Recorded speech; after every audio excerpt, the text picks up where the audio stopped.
하나님께서 우리 실로암의 찬양을 기뻐 받으신 줄로 믿습니다. 인사 한번 나누죠. 잘 오셨습니다. 반갑습니다. 축복합니다. 할렐루야.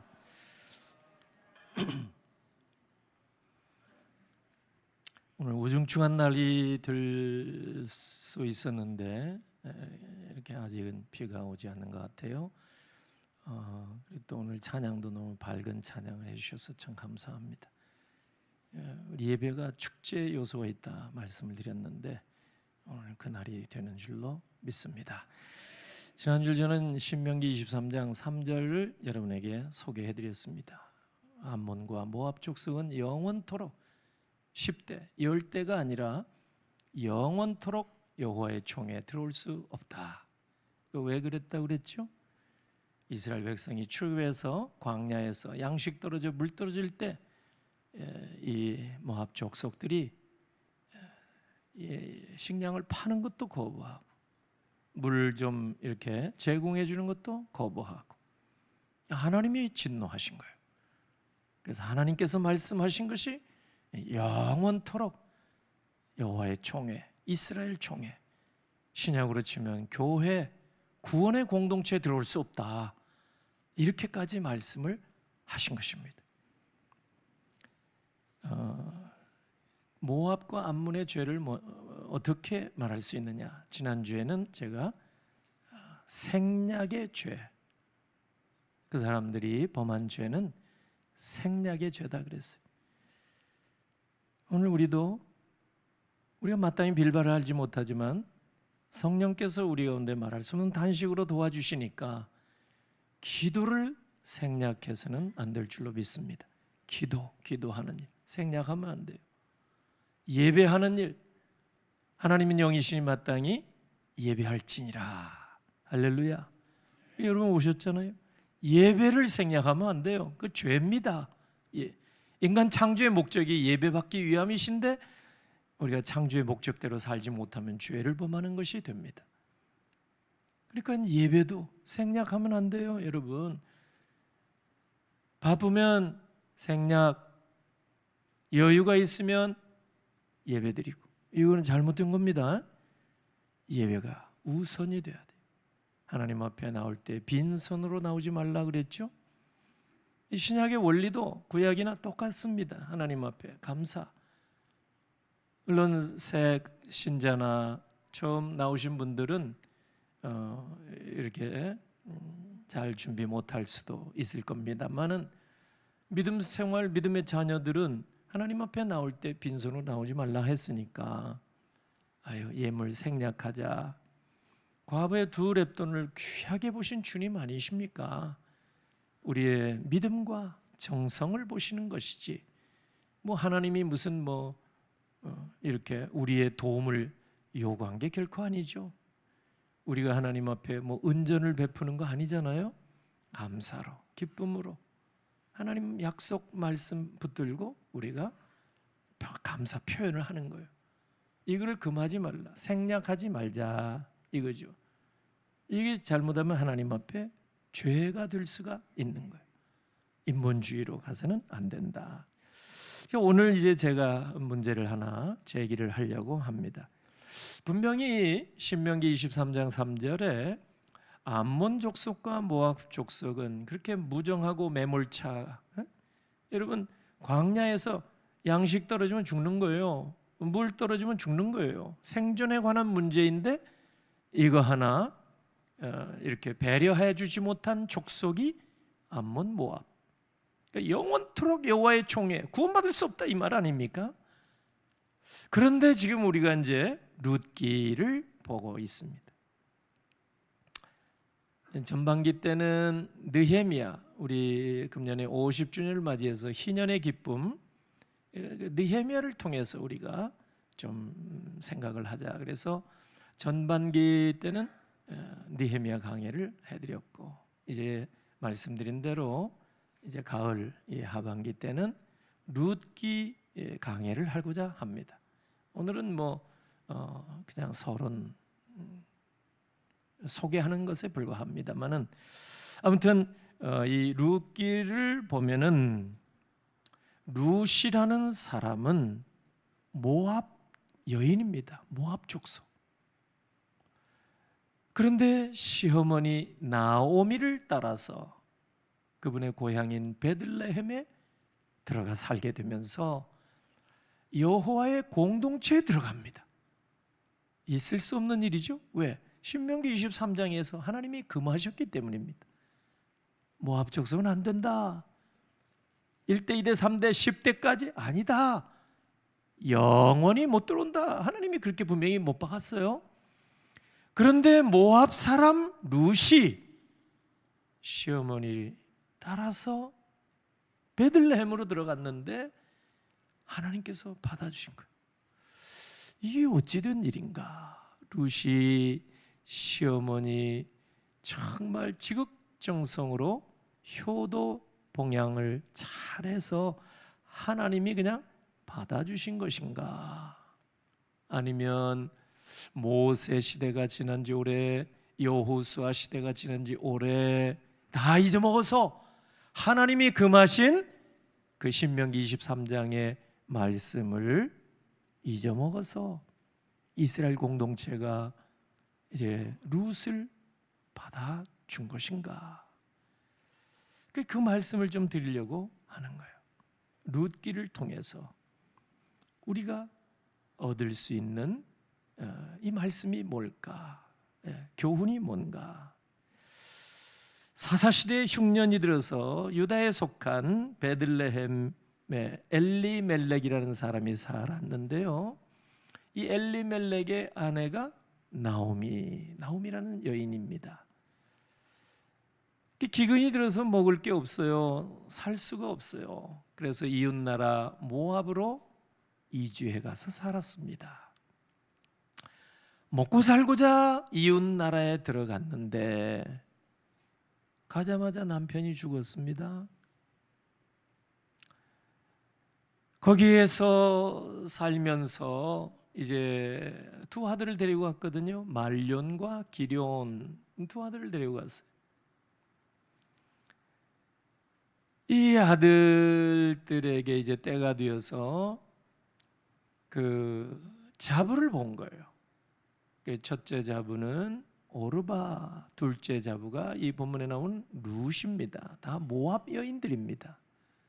모압에 가서 사니까 자연스럽게 모압 여인들을 이제 며느리로 삼게 된 겁니다. 그런데 10년 만에 이 아들이 또 다 죽었어요. 그러니까 과부 셋만 남게 된 거예요. 나오미, 오르바, 룻. 그렇게 되니까 나오미는 며느리를 불렀습니다. 얘들아, 여기가 너희 고향이고 또 친정이 다 있지 않느냐? 너희들은 이제 갈 길 가라. 이제 우리 셋이 다 굶어 죽는다. 내 혈육을 쫓아가든지 하여튼 다 이제 돌아가라. 나는 이제 고향으로 가야 되겠다 했는데 둘째 자부 누구요? 룻입니다. 룻. 여러분이 성경에 이름이 비슷해서 헷갈릴 수 있어서 높아심에 얘기하는데 아브라함의 조카가 누구죠? 롯이고 지금 여기에 나오미의 며느리는 룻입니다. 룻. 좀 다르죠, 이름이. 그런데 사실은 그 모압 족속이 사실은 이스라엘의 같은 혈육입니다. 혈육. 왜? 이 모압과 암몬은요 조상이 누구냐면 아브라함의 조카 롯입니다. 롯. 그러니까 알고 보면 한 혈통이죠. 그런데도 불구하고 이스라엘 백성이 굶어갈 때, 물이 없어 어려울 때 매몰차게 대했던 자들이 암몬과 모압 족속이란 말이에요. 그러니까 이스라엘의 하나님이 얼마나 화가 나셨겠어요? 요즘도 미국 같은 나라나 우리나라도 마찬가지지만 북한이 적대 국가임에도 불구하고 흉년이 들고 여러분 다 기아 굶어 죽는 사람이 많다 이럴 때 가만히 있습니까? 옥수수 가루도 보내고 현금은 아닐지라도 식량을 보내주었어요. 그러니까 이것이 우리가 어떻게 보면 인도주의적인 어떤 원칙 하에 이런 일을 하는 거예요. 근데 모압 족속, 암몬 족속은 인정머리가 없는 거예요. 그러니까 하나님이 가만히 있겠어요? 보통 하나님이 10대까지 하나님의 3, 4대까지 보통 저주를 하는데 10대도 아니라 영원한 저주를 내린 거예요. 여호와의 총에 들어오지 못한다. 그런데 이 룻이 그 모압 족속의 사람이라 그 말이에요. 근데 이 모압 여인이 유대인 이스라엘 백성인 나오미의 며느리가 되고 이제 나오미가 먹고 살 길이 막막해서 다시 역이민 베들레헴으로 돌아오는데 다 가라앉는데 이 룻은 시어머님을 끝까지 따르겠나이다. 이렇게 이제 고백을 하는 거예요. 그게 이제 1장 16절에 나와 있습니다. 룻기 1장 16절. 여러분 한번 보세요. 룻이 이르되 내게 어머니를 떠나며 어머니를 따르지 말고 돌아가라 강권하지 마옵소서. 어머니께서 가시는 곳에 나도 가고 어머니의 하나님이 나의 하나님이 될 것입니다. 이런 고백을 하는 거예요. 그러니까 나오미가 얼마나 시어머니가 감동을 받았겠어요? 아니 나는 하나님께서 감동받지 않았을까 그런 생각도 했어요. 비록 이방 여인이요, 비록 하나님이 금지하신 모압 족속인데 이 룻은 어머님의 하나님이 나의 하나님이 될 것입니다. 이게 뭐예요? 단순히 효도 봉양하겠다 이 얘기가 아니에요. 위대한 믿음의 고백을 하고 있는 줄로 믿습니다. 얼마나 이게 귀한 모습이에요. 그러니까 하나님께서 이 모습을 보시고 모압 족속은 안 된다 하셨지만 하나님께서 이 모압 여인 룻을 내치지 아니하시고 그 신앙 고백을 보시고 받아주신 줄로 믿습니다. 이런 역사가 룻기에 나타나고 있어요. 그 룻기를 읽으면서 단순히 시어머니 효도 봉양을 잘해서 복받은 사람이 룻이다. 이 효도 설교로 여러분 만족하면 안 될 것 같아요. 또 이분이 이제 보아스와 결혼하잖아요. 베들레헴의 아주 참 큰 어른이요 거부인 이 보아스의 아내가 되는데 그야말로 큰 복을 받은 거죠. 이방 여인이 베들레헴의 하나님의 정통 유대인 중에 유대인 하나님의 백성 만나서 결혼해가지고 룻이 여러분 아들을 낳았는데 이 아들이 또 오벳이 이새를 낳고 이새는 다윗을 낳게 됩니다. 그러니 이게 어떻게 되는 거예요? 다윗의 조상이 되는 거예요. 다윗에서 이방 여인 모압 여인 룻이. 그러니까 하나님께서 이 엄청난 은혜를 주시는데 어떻게 이런 은혜를 베풀어 주셨을까? 룻기 오늘 읽어드린 2장 12절을 이 시간은 같이 한번 읽어보겠습니다. 오늘 본문인 룻기 2장 12절 시작. 여호와께서 네가 행한 일을 보답하시기를 원하며 이스라엘의 하나님 여호와께서 그의 날개 아래 보호를 받으러 온 네게 온전한 상 주시기를 원하노라 하는지라. 아멘. 룻이 시어머니를 모시고 이제 베들레헴에 와서 거주하면서 먹고 살 게 있나요? 그러니까 남의 밭에 가서 이삭 줍기를 하는 거예요. 레위기에도 구약의 율법에도 보면은 특별히 하나님께서는 자기 이제 밭에 농작물 추수할 때 하나님이 말씀하신 게 있어요. 그냥 뭐 이삭 하나 남지도 않고 싹 쓸어서 추수하지 말고 조금 변두리에 좀 남겨놓고 좀 이삭도 좀 떨어뜨리고 이삭을 볕단을 가지고 가든지 곡식단을 가지고 갈 때 좀 흘리고도 좀 가고 하나님이 이렇게 배려 가난한 자들에게 배려를 해주신 거예요. 밀레의 만종도 보면은 여러분 그 이삭 줍기를 생각하는 거예요. 밀레의 작품도 보면 이삭 죽기도 있어요. 그 세월이 수천 년 흘려도 가난한 사람, 21세기 지금 오늘 우리나라에도 가난한 사람은 여전히 있습니다. 하나님의 배려를 보세요. 이삭, 그것을 주어다가 생계는 부지해야 되지 않겠느냐. 그래서 룻이 날마다 일어나서 추수 현장에 가서 곡식을, 이삭을 주어다가 시어머니를 봉양하는 거예요. 이 소식을 그 베들레헴의 큰 어른인 보아스가 다 들은 거예요. 왜냐하면 나오미의 자부니까. 그래서 이 나오미가 이렇게 보아스의 배려를 많이 받은 거예요. 주인이 하인들에게 당부해서 추수 때 그냥 싹 쓸어오지 말아라, 좀 듬성듬성 남겨놓고 이삭도 좀 떨어뜨려 놓고, 이 룻이라는 사람이 이삭 주우러 우리 밭에 올 때는 좀 다른 사람 못지않게 좀 잘 많이 주워갈 수 있도록 하거라, 이렇게 배려도 해주었거든요. 그러니까 이 룻이 보아스를 한번 만나게 될 때 인사를 한 거예요. 고맙다고. 그랬더니 이 보아스가 룻에게 한 말이 오늘 본문입니다. 2장 12절. 근데 그 말씀 보면은 룻이 시어머니를 따라서 베들레헴으로 올 때에 각오를 한 게 나와요. 보아스가 한 말 속에 있다 그 말이에요. 무슨 얘기입니까? 여호와께서 네가 행한 일에 보답하시기를 원하며 이스라엘의 하나님 여호와께서 그의 날개 아래에 보호받으러 온 네게 온전한 상 주시기를 원하노라.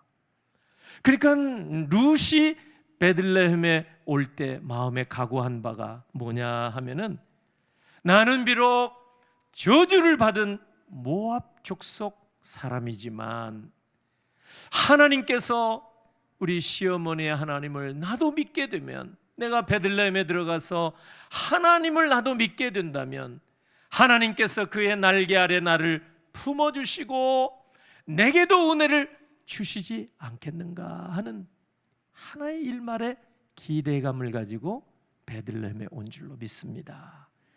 그 얘기를 지금 보아스가 하고 있는 거예요. 룻이 그런 마음으로 왔다는 거예요. 하나님이 이걸 모르시겠어요? 그러니까 모압 민족은 영원히 이스라엘 공동체인 여호와의 총에 갈 수 없다. 아마 룻도 알고 있었을 것입니다. 그렇지만 마음속으로는 내가 시어머니가 믿는 하나님 여호와의 날개 아래에 내가 들어가게 된다면 하나님이 나도 품어주시지 않겠는가.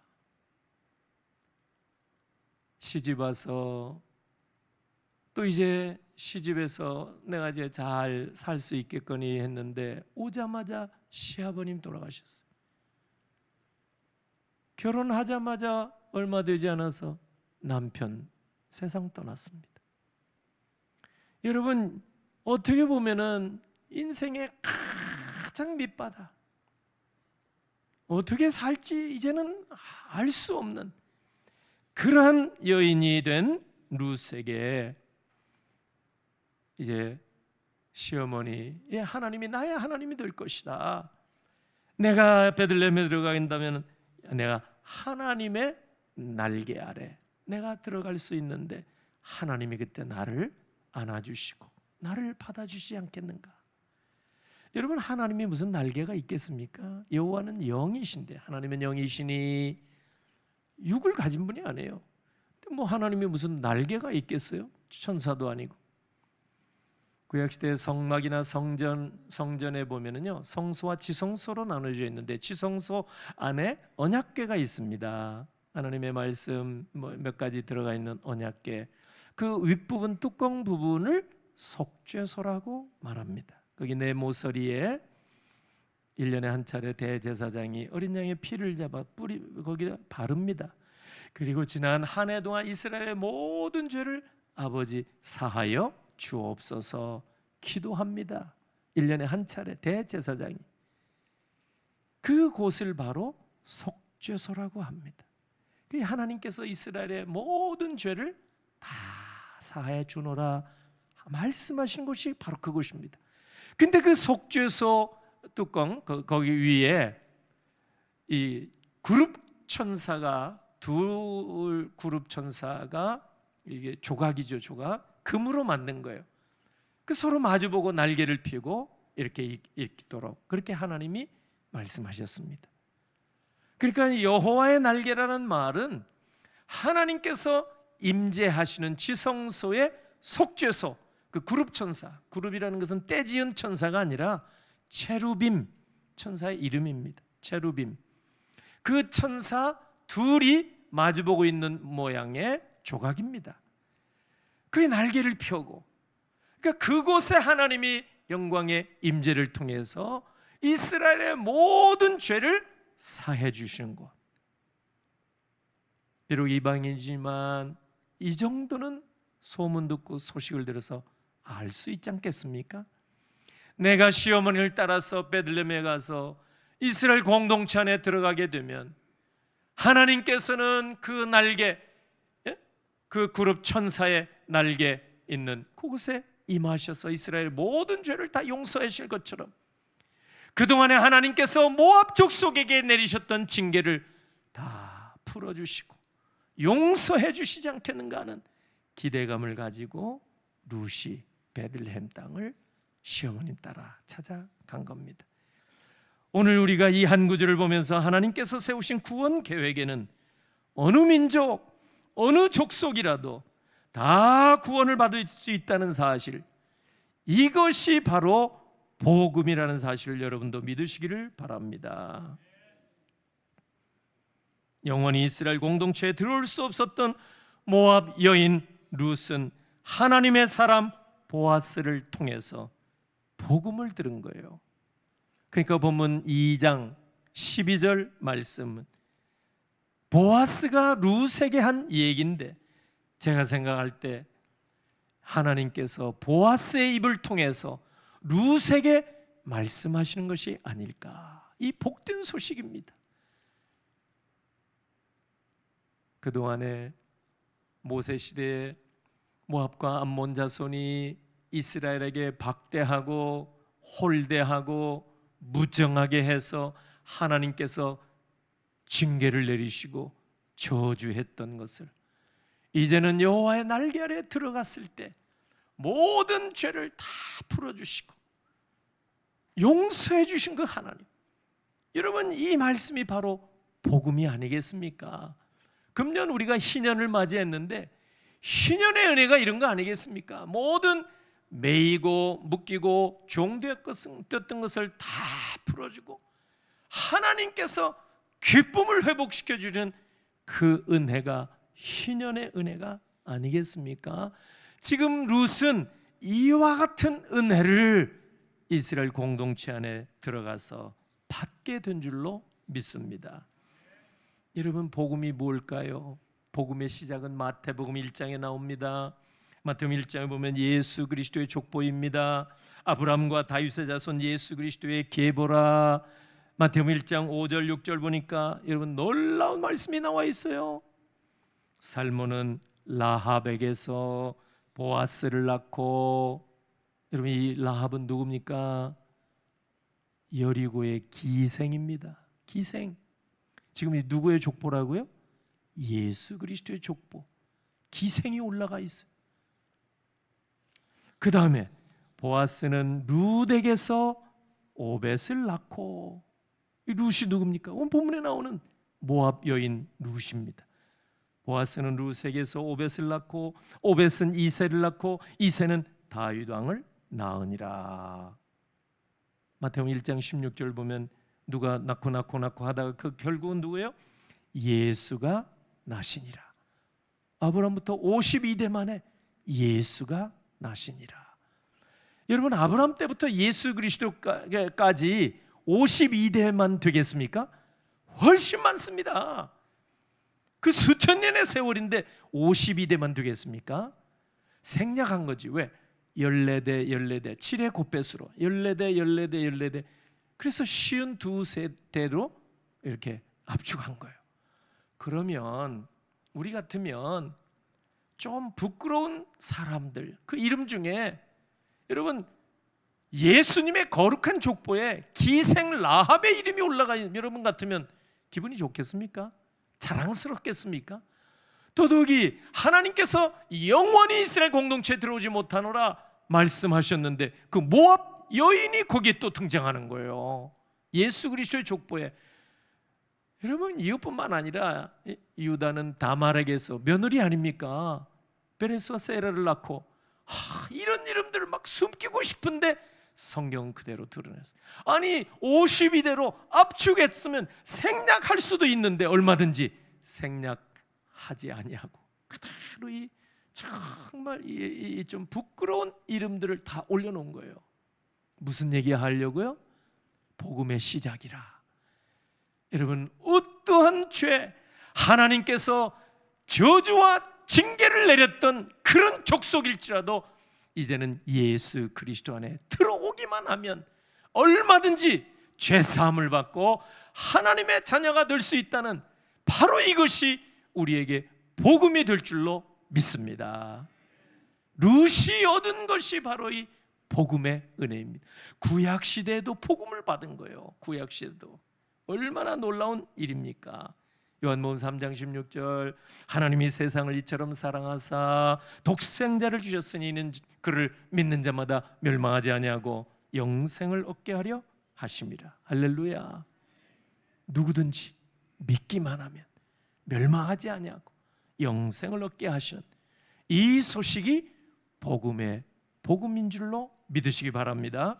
어떤 죄인이라도 어떤 문제가 많은 사람이라도 흠이 많고 부족함이 많을지라도 예수 그리스도 안에 들어오기만 하면 다 여호와의 날개 아래 들어오기만 하면 하나님께서 죄사함의 은혜를 베풀어 주신 줄로 믿으시기를 바랍니다. 빈부귀천 남녀노소 할 것 없이 어떤 죄도 어떤 민족일지라도 다 그리스도 안에서 복음 안에서는 용납이 되고 구원받을 줄로 믿으시기를 바랍니다. 우리가 전할 소식이 이 복음입니다. 사도 바울이 고린도전서 4장 9절 이하에 보면은 우리가 세상에서 어떤 대접을 받는가 이 얘기를 하고 있거든요. 세상에서는 늘 구경거리가 되고 찬밥 신세고 굶주리고 헐벗고 매맞고 정치 없이 떠돌아다니는 신세, 세상의 더러운 것과 만물의 찌꺼기 같은 신세, 바울의 고백입니다. 그래도 누구 하나 우리를 기꺼이 받아준 사람은 없었습니다. 이 바울의 고백 아닙니까? 그런데 하나님은 그와 같은 신세였던 룻을, 모압 여인 룻을 내치지 아니하시고 하나님이 과거에 그 족속들을 저주하셨지만 그 모압 여인도 여러분 하나님의 날개 아래 들어왔을 때 품어주신 줄로 믿습니다. 이 얼마나 큰 은혜입니까? 오늘 말씀을 좀 정리하겠습니다. 오늘 또 세상에서 우리가 실패하고 목자 없는 양과 같이 이리저리 유리방황하는 사람 우리 주변에 얼마나 많은지 모릅니다.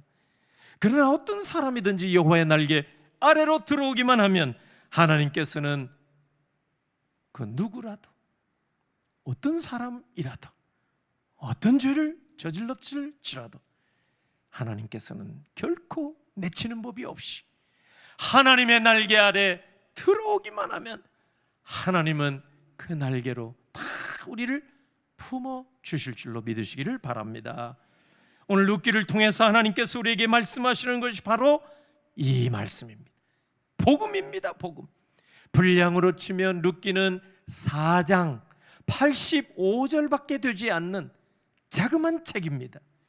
그러나 이 책에는 단순히 며느리 룻이 시어머니 나오미를 잘 봉양해서 복받았다 이 메시지만 전하는 게 아니에요. 보아스와 같은 사람이 배려를 해서 하나님께서 보아스의 후손을 통해서 예수 그리스도가 나게 하는 신령한 복을 주셨다 이런 얘기만 우리가 여기서 발견해서는 안 됩니다. 하나님께서는 이 룻기를 통해서 어떤 사람 복음 안에 들어오기만 하면 예수 안에 들어오기만 어떤 죄인도 용납해 주시고 어떤 사람도 다 품어주시고 내치지 아니하시고 보호해 주신다고 하는 복음을 이제부터 시작되는 룻기 강해를 통해서 여러분도 확인하시기를 주의 이름으로 축복합니다. 그래서 이번 가을에 룻기를 통해서 위대한 복음을 다시 한번 여러분이 발견하시고 여러분이 깨닫고 발견하실 이 복음을 더 많은 사람들에게 전하고 증거하며 하나님의 기쁨 되시기를 우리 주 예수 그리스도의 이름으로 축복합니다. 기도하겠습니다.